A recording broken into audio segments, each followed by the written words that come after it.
François-Xavier Pietri, vous avez des choses à dire évidemment sur cette taxe qui nous préoccupe beaucoup. On va écouter ce qu'a dit Donald Trump à Amandine Atalaya tout à l'heure.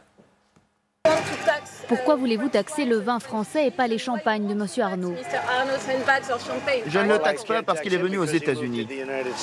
Et pourquoi le vin et le fromage? Ça, c'est une autre histoire, mais ils nous doivent beaucoup d'argent. Voilà, là c'était la pointe d'humour de Donald Trump.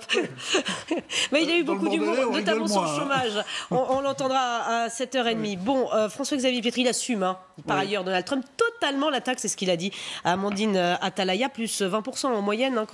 25%, ça va... Concrètement, ça va changer quoi pour nos viticulteurs et notre commerce? On rappelle juste le contexte. C'est l'OMC, donc l'Organisation mondiale du commerce, qui a autorisé l'Europe à sanctionner, les États-Unis à sanctionner l'Europe à hauteur de 7,5 milliards de dollars à cause des aides illégales, vous vous souvenez, apportées à Airbus. Et ça, c'était début octobre. Eh bien, Donald Trump, qui est quelqu'un de rapide, n'a pas attendu longtemps pour mettre en œuvre ces taxes. 25% de droits de douane supplémentaires pour les vins français aux États-Unis, ça veut dire qu'en fait, quand on fait le calcul pour un consommateur américain, c'est plus 10%. Alors évidemment, c'est un coup dur. Pourquoi? Parce que les États-Unis, c'est le premier marché à l'exportation des vins français. Pour les 6 premiers mois de l'année, on a exporté plus 16% de vins aux États-Unis et ça représente quand même la modique somme de 1,8 milliard d'euros. Alors c'est considérable. Je peux vous dire que dans le Bordelais ou en Bourgogne, qui sont deux parties exportatrices, eh bien on fait vraiment grise mine. Oui, voilà, on en reparlera. Ce sera le thème de notre débat à 8h20. Mais alors, on l'a dit, 7,5 milliards de taxes. Le chiffre a été confirmé ce matin. Il n'y a pas que le vin qui est concerné, François-Xavier.